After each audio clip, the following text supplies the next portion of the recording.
Hello friends, आज हम बात करेंगे कि लीनियर इक्वेशंस क्या होती हैं और प्रैक्टिकल सिचुएशन में अगर वर्ड प्रॉब्लम दी है तो आप पहले इसकी इक्वेशन कैसे फ्रेम करेंगे और उसके बाद सॉल्व करेंगे। तो सबसे पहला काम क्या है कि आपको प्रॉब्लम को बहुत ध्यान से पढ़ना है, एक एक वर्ड, एक एक सेंटेंस, उसी के अकॉर्डिंग आप जो है इक्वेशन को फॉर्म कर सकते हो। तो सबसे पहला हम क्वेश्चन देखते हैं, 2/3 of a number is 5 more than half of it। तो सबसे पहले तो इसमें हमें एक वेरिएबल की ज़रूरत होती है। लीनियर इक्वेशन है तो पावर जो है उसकी 1 होती है। तो लीनियर इक्वेशन के लिए आपको सबसे पहले x आप किसको सपोज कर सकते हो। अब इसमें हम देखते हैं let the number is x। सबसे पहले हम यही लिखेंगे, लेट द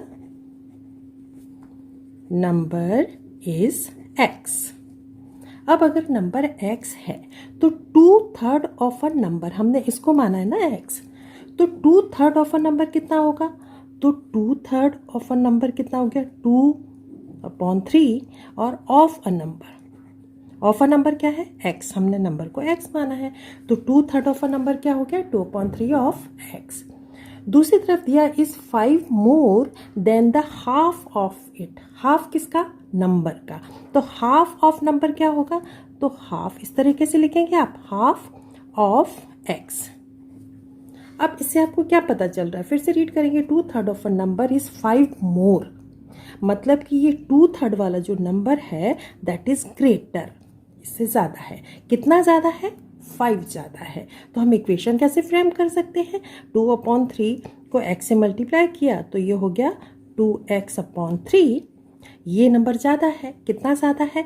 तो जो नंबर ज़्यादा है उसको पहले लिखा, आपने इसमें सब्ट्रैक्ट किया हाफ ऑफ नंबर, तो 1/2x। इन दोनों को करेंगे तो कितना आना चाहिए? 5 आना चाहिए। क्यों? क्योंकि ये नंबर 5 अधिक है। ठीक है, अब इसको आप सॉल्व करेंगे तो सॉल्व करने के लिए आपको क्या करना पड़ेगा? इसका पहले लेना पड़ेगा एलसीएम, और आपने 2 और 3 का अगर एलसीएम लिया तो ये आ गया 6। अब 6 एलसीएम आया, आपने इससे डिवाइड किया, 2 को 2, 4x आ गया इधर। ठीक है, ये सॉल्व करना तो आपको आता है। अब आपने इससे 2 से डिवाइड किया, 3 आ गया, तो ये 3x हो गया equal to 5। Step by step करना है आपको, कुछ भी मिस नहीं करना है। ठीक है, 4x पॉजिटिव है, इसमें से माइनस किया एक 3x को, तो बचा आपका single x positive, x/6 equal to किसके आ गया? 5। ठीक है, अब x को उधर ले जाएंगे, यहाँ डिवाइड हो रहा है, वहाँ जाके क्या हो जाएगा? मल्टीप्लाई। तो x इज इक्वल टू क्या हो जाएगा? 5 × 6। इट मीन्स कि x इज इक्वल टू कितना आ गया? 30। तो अवर नंबर इज क्या है? आंसर आपका क्या आ गया? आंसर है आपका 30 नंबर। अब सेकेंड क्वेश्चन को देखते हैं, 15 years from now Ravi's age will be 4 times his present age. What is the present age? अब हम इसमें सबसे पहले प्रेजेंट एज को x मान लेते हैं। तो क्या लिखेंगे सबसे पहले? Let the present age is x। आपने मान ली x। अब 15 years from now, after 15 years उसकी क्या हो जाएगी? 15 ईयर्स ऐड हो जाएंगे, तो आफ्टर 15 ईयर्स क्या एज हो जाएगी उसकी? आफ्टर 15 ईयर्स उसकी एज कितनी हो गई? उसकी हो गई x+15, है ना। अब इसमें क्या है फिर? Will be after 15 years from now Ravi's age will be 4 times his present age. उसकी एज जो है किसके इक्वल हो जाएगी? 4 times प्रेजेंट एज के। अब 4 times ऑफ प्रेजेंट एज क्या होगा भाई? 4 times ऑफ प्रेजेंट एज कितना आ गया? ये तो आ गया 4 times को हम 4 से मल्टीप्लाई करेंगे, 4x हो गया ना, प्रेजेंट एज x है तो 4 times हो गया 4x। अब ये दोनों देखो 15 ईयर्स के बाद ये 4x और x+15 इक्वल होने वाले हैं। आपको ध्यान से पढ़ोगे तो आपको समझ आएगा। 15 years from now Ravi's age will be 4 times his present age. 15 years के बाद उसकी एज होने वाली है x+15, लेकिन वो उसके प्रेजेंट एज के कितने? 4 times के इक्वल है। तो ये हमारी इक्वेशन फ्रेम हो गई। अब इक्वेशन फ्रेम हो गई, सॉल्व करना तो बहुत आसान है। 4x को इधर आप लेके आएंगे तो ये क्या हो गया? x - 4x, और यहाँ पे 15 को इधर लाए तो -15 हो गया ये। अब ये हो गया -3x इक्वल टू -15। दोनों साइड में माइनस है तो दोनों का आप कैंसिल कर सकते हो गया आपका। तो 3x is equal to 15 and x is equal to कितना हो गया, 3 उधर गया आपका, डिवाइड हो गया एंड 5 years। नेक्स्ट हम देखते हैं, Ram has 3 times as many as ₹2 coins as he has 5 rupees coins. If he has in all a sum of ₹77, how many coins of ₹2 does he have? तो अब देखते हैं, Ram has 3 times as many as ₹2 coins as he has 5 rupees coins। अब इसको अगर ध्यान से पढ़ेंगे तो आप क्या समझ सकते हैं कि 2 रुपीज़ के कॉइन्स उसके पास जो हैं वो 5 रुपीज़ के कॉइन्स से 3 टाइम्स हैं। तो हम किसको मानेंगे, let the number of 5 rupees coins, 5 rupees coins x मान लेते हैं, ठीक है। Let the number of 5 rupees coins is x। तो 2 रुपीज़ कॉइन्स का क्या होगा, देन नंबर ऑफ ₹2 कॉइन्स कितना होगा भाई, अकॉर्डिंग टू दिस आपको दिख रहा है 3 टाइम्स है, तो इसका नंबर क्या हो गया, 3x हो गया। तो 5 रुपीज़ के कॉइन्स अगर x हैं तो 2 रुपीज़ के कॉइन्स कितने हो गए, 3x हो गए।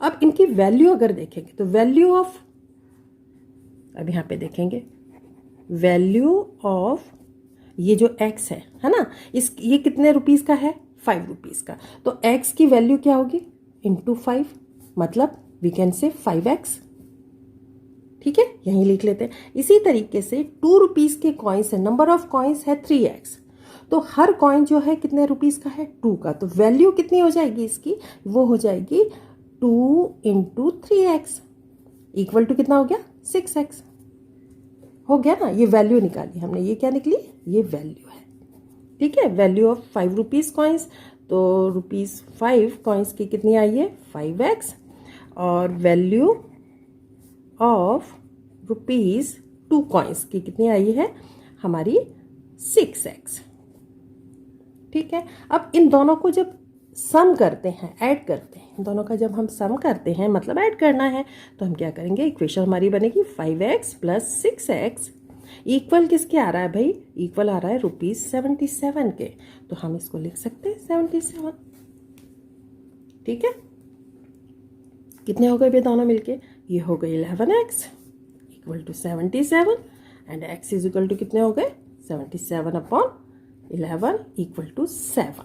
अब 7 क्या आया, 7 हमने x आया, वैल्यू आई है x की 7। x हमने किसको माना था, ₹5 के कॉइन्स को। तो नंबर ऑफ 5 रुपीज़ कॉइन्स कितने आ गए, 7 आ गए। तो निकालना है how many coins of ₹2 does he have, 2 के कॉइन्स कितने हैं। तो भाई जितने 7 के कॉइन्स हैं, किसके हैं, 5 रुपीज़ के कॉइन्स 7 हैं, तो 2 रुपीज़ के कॉइन्स कितने होंगे, 2 रुपीज़ के कॉइन्स हमने नंबर ऑफ 2 रुपीज़ कॉइन्स कितने निकाला था, 3x। हम 3x की वैल्यू फाइंड करेंगे, तो ये हो गया 3x is equal to 3 into 7 मतलब 21। तो आंसर क्या आ गया,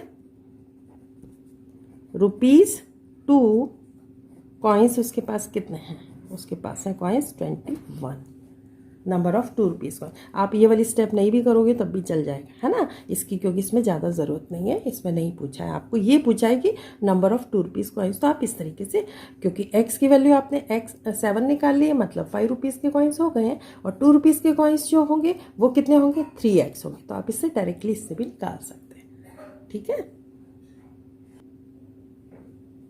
नेक्स्ट सम है, the sum of 3 consecutive number is 156, find the number which is multiple of 13 out of these numbers।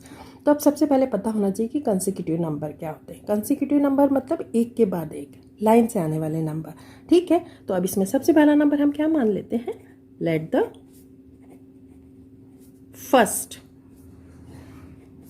Number is x, first number को हमने x माना है, ठीक है। देन सेकंड क्या होगा भाई, कंसिक्यूटिव है, देन सेकंड नंबर क्या होगा, सेकंड नंबर में 1 ऐड हो जाएगा ना, तो वो क्या हो जाएगा, x प्लस 1 हो जाएगा। एंड थर्ड नंबर क्या होगा, थर्ड नंबर क्या हो जाएगा हमारा, ये सेकंड में अगर 1 ऐड कर दोगे तो थर्ड आ जाएगा, तो x प्लस 1 ये सेकंड लिखा और उसमें एक और 1 ऐड कर दिया, तो ये आ गया आपका थर्ड नंबर। अब इन तीनों नंबर का सम आ रहा है 156।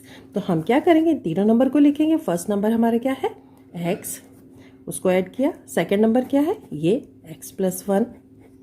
फिर थर्ड नंबर क्या है, ये प्लस x+1 प्लस 1 किसके इक्वल आ रहा है, 156 के इक्वल। ठीक है, अब कितने x हो गए भाई, 3x हो गए। कितने हैं, +3 इक्वल टू 156। और यहाँ पे आपने 3 को उधर लेके गए तो क्या हो गया, 156 माइनस 3, तो 3x इज इक्वल टू कितना आ गया, 153।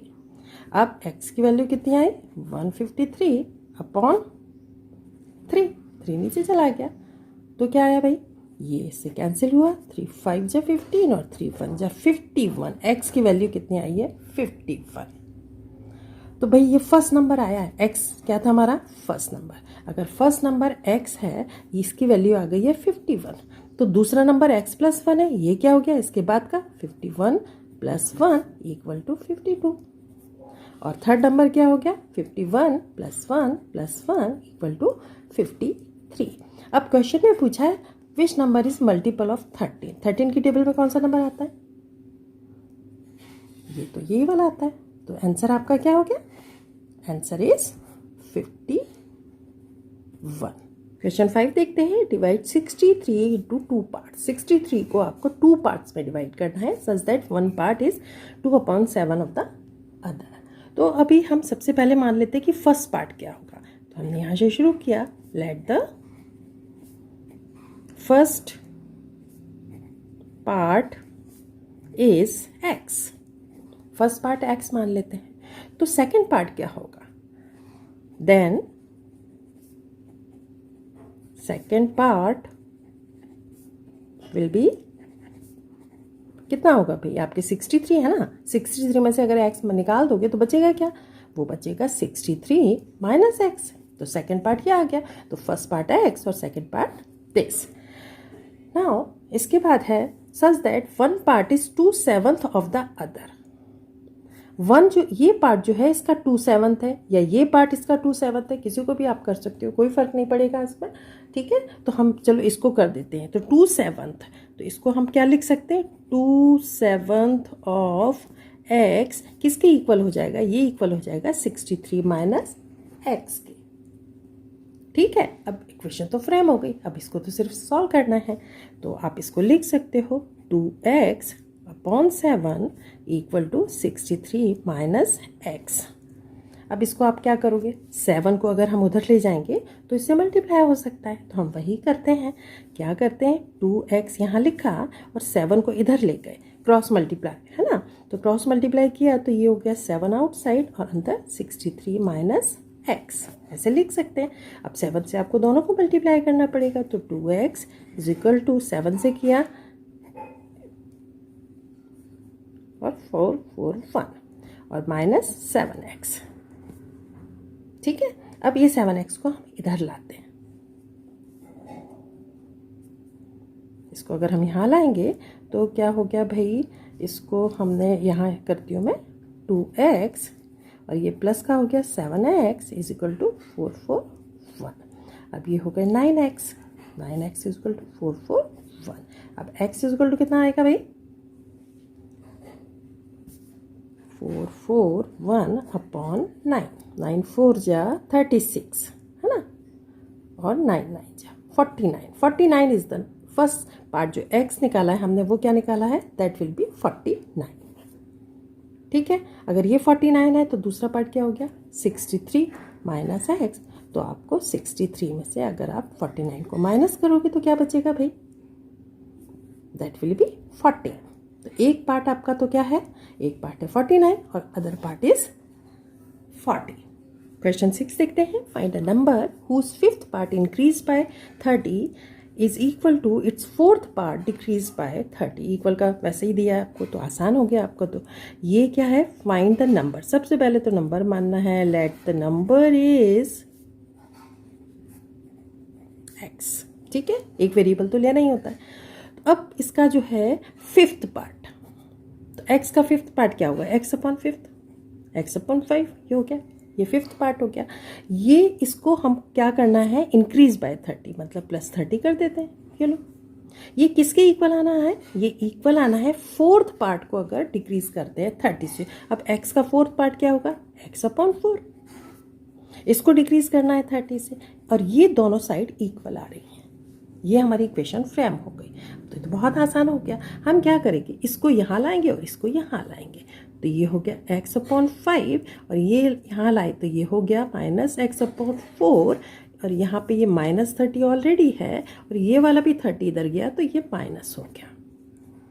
ठीक है, अब हम इसका तो ले लेते हैं एलसीएम। कितना आ गया एलसीएम भाई? 20। ठीक है, यहाँ पे किया तो 4x, और यहाँ पे किया तो 5x। यहाँ पे किया, ये माइनस, ये भी माइनस, तो -60। अब ये 20 को हम इधर ले जाते हैं, या इसको पहले सॉल्व कर लेते हैं। क्या बचेगा आपका? -x बचेगा, -x/20 equal to -60। Now cross multiply भी कर सकते हो, 20 को ऐसे भी लिख सकते हो। तो -x इज इक्वल टू कितना हो गया? -60 इंटू 20। तो x की वैल्यू कितनी आ गई? -x इज इक्वल टू ये 12 एंड 0 0 माइनस, तो माइनस दोनों आपके कैंसिल हो गए, तो x की वैल्यू क्या आ गई? 1200। तो ये नंबर क्या हो गया? आपको फाइंड द नंबर पूछा था, तो नंबर इज 1002। क्वेश्चन 7 देखते हैं। Lady went to a bank with a cheque of ₹1 lakh. She asked the cashier to give her ₹500 and ₹2000 currency notes in return. She got 125 notes. Total number of notes उसको कितने मिले हैं? 125, और check था उसका 1 lakh rupees का। तो आपको नंबर ऑफ नोट्स फाइंड करना है कि कितने उसको 500 रुपीज़ के नोट्स मिले हैं, कितने 2000 रुपीज़ के नोट मिले हैं। तो अब टोटल नोट जो है उसके कितने हैं? टोटल नंबर ऑफ नोट है 125। तो अब हम मान लेते हैं let the number of ₹500 notes का नंबर जो है वो कितना है? x मान लेते हैं। ठीक है, अब तो देन भाई दूसरी टाइप के नोट जो है, then the number of ₹2000 notes क्या होगा? टोटल नोट्स तो 125 हैं, इसमें से अगर 500 रुपीज़ के नोट x हैं तो 2000 के कितने हो गए भाई? 2000 के हो गए 125 माइनस x। ठीक है, अब वैल्यू देखेंगे इसकी। तो वैल्यू जो होगी, वैल्यू ऑफ 500 रुपीज़ नोट की वैल्यू क्या होगी? कितने हैं 500 रुपीज़ के? 500 के हैं x, तो वैल्यू क्या होगी? 500 इंटू x। इसका मतलब वी कैन राइट 500x। ये वैल्यू आ गई। इसी तरीके से वैल्यू ऑफ 2000 रुपीज़ नोट्स की वैल्यू कितनी होगी? इसकी वैल्यू हो जाएगी 2000 से मल्टीप्लाई करना पड़ेगा भाई। 1 2 3 2000, और किसको? ये है 2000 वाले, तो 125 माइनस x, ये हो गया आपका। तो अब इन दोनों को मिला के कितने बन रहे हैं आपके? ₹1 लाख। तो इस तरीके से आप इक्वेशन फ्रेम कर सकते हो। पहले हम लिखेंगे 500 रुपीज़ के नोट की वैल्यू क्या है? 500x। फिर भाई 2000 रुपीज़ के नोट की क्या है? इसको ऐड करना पड़ेगा ना, तो ये 2000 मल्टीप्लाई करना पड़ेगा आपको 125 माइनस x से, और ये टोटल कितना हो जाने वाला है? टोटल हो जाने वाला है 1 लाख। ठीक है, ये इक्वेशन फ्रेम हो गई। अब सबसे पहले तो भाई ब्रैकेट के बाहर 2000 इसको मल्टीप्लाई कर लेते हैं, तो हम लिखते हैं 500x प्लस 2000 से इसको मल्टीप्लाई किया तो 125 250, और आपका 3 zeros 1 2 3। ठीक है, इस टाइप से हो गया 2,50,000, और फिर 2000 को आपने x से किया तो माइनस 2000x। ओके, ये आ गया आपका 1 लाख के इक्वल। अब क्या करना भाई? x को सॉल्व कर सकते हैं, एक नेगेटिव एक पॉजिटिव है, नेगेटिव वाला ज़्यादा है, तो भाई कितना आएगा? ये आ गया माइनस का 1500, x तो नेगेटिव वाला आ गया। अब 250 को उधर ले जाते हैं, तो ये आपका 1 लाख, इसमें से ये इधर गया माइनस का हो गया 2,50,000। ठीक है, अब यहाँ तो यही लिख लेते हैं 1,500 एक्स, और यहाँ पे अपने इसको माइनस किया तो क्या बचेगा भाई 1,50,000, ये बच गया आपका। ओके, अब इसको इधर ले जाना है, ये नेगेटिव का है, ध्यान रखना ये नेगेटिव वाला ज़्यादा है ना, तो फिर अब नेगेटिव को हम दोनों चलो कैंसिल कर देते हैं यहीं पर।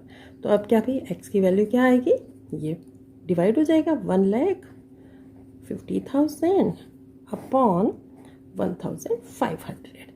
ये 0 से 0, 0 से 0, अब 0 तो नहीं है, 15 से काटते हैं, चलो भाई 15 1 0 0, इस ये आ गए 100।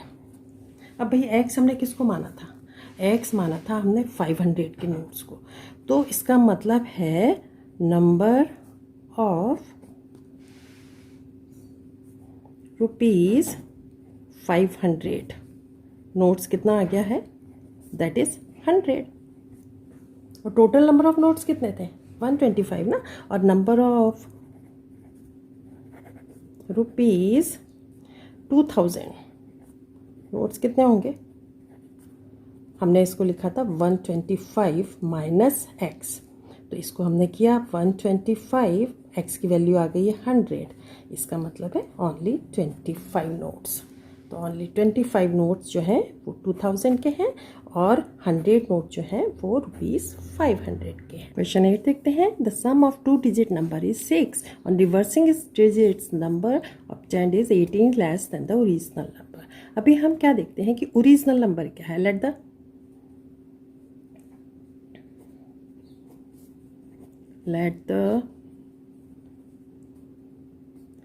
1 डिजिट मान लेते हैं ना, 1 digit of the number is x, एक डिजिट को एक्स मानते हैं।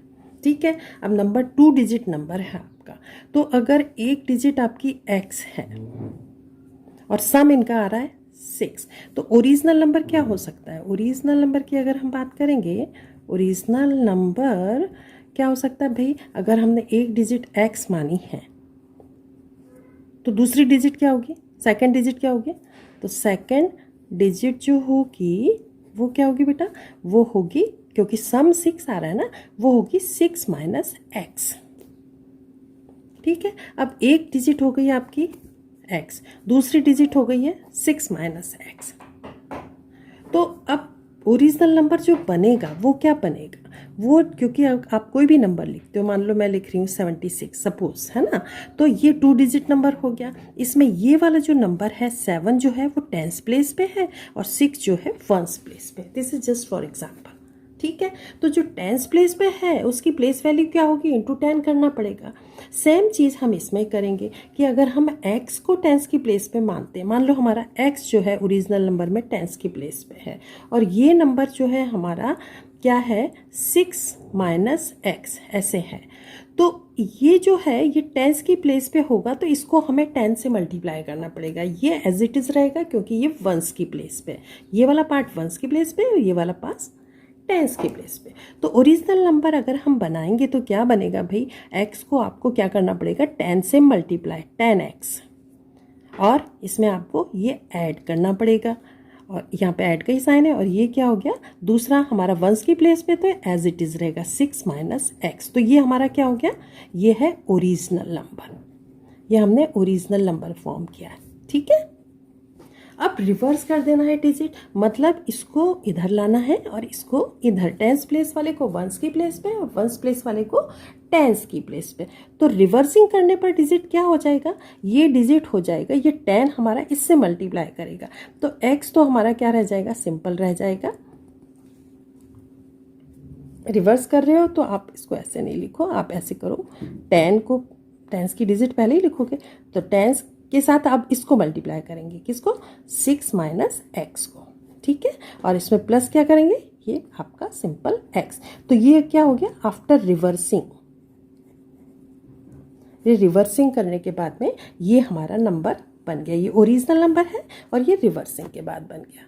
ठीक है, टेंस प्लेस को वंस की पे ले आया और वंस प्लेस को टेंस प्लेस पे ले आया डिजिट को। अब ये इनका डिफरेंस जो आ रहा है कि रिवर्स करने पर जो नंबर आता है वो 18 लेस है। तो पहले हम ओरिजिनल नंबर लिखते हैं। ओरिजिनल नंबर क्योंकि बड़ा है उसको पहले लिखेंगे, लिख लेते हैं। चलो यहाँ पर 10x प्लस 6 माइनस एक्स, ये ओरिजिनल नंबर हो गया। ये बड़ा है इसलिए इसमें से सब्ट्रैक्ट करेंगे। किसको? रिवर्स करने के बाद जो नंबर फॉर्म हुआ है वो क्या फॉर्म हुआ है हमारा? 10 ब्रैकेट में 6 माइनस एक्स और प्लस एक्स, ये नंबर फॉर्म हुआ। और ये इक्वल किसके आएगा? 18 के, क्योंकि ये वाला नंबर 18 ज़्यादा है। ठीक है, तो इन दोनों का डिफरेंस कितना आ गया? 18 आ गया। अब हम क्या करेंगे, इसको सॉल्व कर लेंगे, सिंपल सा। तो ये भाई 10x है, एक x माइनस हो गया तो ये आ गया आपका 9x प्लस 6। यहाँ अभी माइनस हम ब्रैकेट में ही रखते हैं, इसको सॉल्व करते हैं 10 से, तो ये 60 आ गया और ये माइनस 10x आ गया और ये प्लस x तो है ही भाई। ठीक है, ये ब्रैकेट, अब ब्रैकेट इसको ओपन करेंगे तो इसको किया 9x प्लस 6 माइनस माइनस का 16 और ये आपका प्लस हो गया प्लस 10x और ये हो गया माइनस का x इक्वल टू 18। अब आप सॉल्व करो तो कितना आ गया भाई? 9x तो पॉजिटिव, ये भी पॉजिटिव, तो 19x, लेकिन एक कम हो गया तो ये हमारे पास पॉजिटिव बचे हैं 18x। नंबर सॉल्व किया तो 16, ये 60 नेगेटिव वाला ज़्यादा है, इसमें से आपने पॉजिटिव कम किया तो माइनस 54 बचा आपका इक्वल टू 18। ठीक है, अब इसके बाद हम 54 को उधर ले जाते हैं। 18x is equal to 18 minus, नहीं अब ये प्लस हो गया 54, तो 18x इज इक्वल टू ये आ गया है हमारा 72। हमको तो x की वैल्यू फाइंड करना है, तो x is equal to 72 upon 18 is equal to 4। तो भाई जो हमने एक डिजिट मानी थी, एक डिजिट तो 4 है और दोनों डिजिट का क्या सम था? वो था 6। तो अगर एक डिजिट 4 है और दूसरी डिजिट क्या होगी? 6 में से आप माइनस करोगे ना, दूसरी डिजिट 6 माइनस एक्स मानी थी हमने, तो 4 तो आ गई, तो 6 माइनस एक्स, इसका मतलब क्या हो गया? 6 माइनस 4 इक्वल टू 2। तो भाई सेकेंड डिजिट ये आ गई। तो हमारा ओरिजिनल नंबर क्या हो गया? ओरिजिनल नंबर जो हो गया दैट इज 4 टेंस के प्लेस पे और ये 42। और रिवर्स कर दे डिजिट तो क्या हो गया? नंबर 24। अब इन दोनों का डिफरेंस देख लो, डिफरेंस आ गया आपका 18। तो क्वेश्चन 10 देखते हैं, इसमें फ्रैक्शन से रिलेटेड सम है, तो ध्यान से देखना। Numerator of a fraction is 6 less than the denominator. If 1 is added to both the numerator and denominator, the fraction become 1/2। अभी इसमें क्या चीज़ हम x मान सकते हैं? मुझे लग रहा है कि न्यूमरेटर को 6 लैक्स बोला है तो हमें डिनोमिनेटर को कुछ मानते हैं, तो हम मान लेते हैं लेट द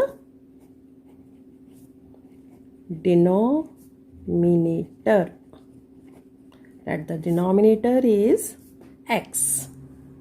अब x अगर डिनोमिनेटर को मान लेंगे तो देन न्यूमरेटर क्या हो जाएगा भाई? न्यूमरेटर क्या लिखा है? न्यूमरेटर और fraction is 6 less than the denominator, तो न्यूमरेटर हो गया x माइनस 6। ठीक है, अब इस if 1 is added to both the numerator, 1 add करना है न्यूमरेटर को भी डिनोमिनेटर को भी, इसको भी 1 ऐड कर देते हैं और इसको भी 1 ऐड कर देंगे। तो अब जो फ्रैक्शन फॉर्म होगा वो 1/2 के इक्वल आएगा। तो बहुत ही सिंपल सम है। तो न्यूमरेटर हम पहले लिखेंगे, न्यूमरेटर ऊपर आएगा क्योंकि x minus 6 plus 1 upon x plus 1 और ये इक्वल आ रहा है 1/2 के। तो simply you have to just cross multiply, इसको क्रॉस मल्टीप्लाई आप कर दोगे तो क्या होगा भाई? ये तो हो गया x प्लस 1 इक्वल टू 2 से किया 2x माइनस 12 और प्लस 2 आ गया। अब इधर सॉल्व करो भाई, तो ये हो गया x प्लस 1 और इसको इधर ले आते हैं, माइनस 2x कर लेते हैं। ठीक है, इक्वल टू माइनस और ये तो -10 बचा आपका। ठीक है, 1 को उधर ले जाते हैं।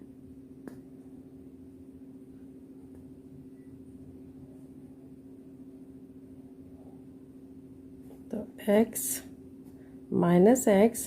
इक्वल टू -10 और ये -1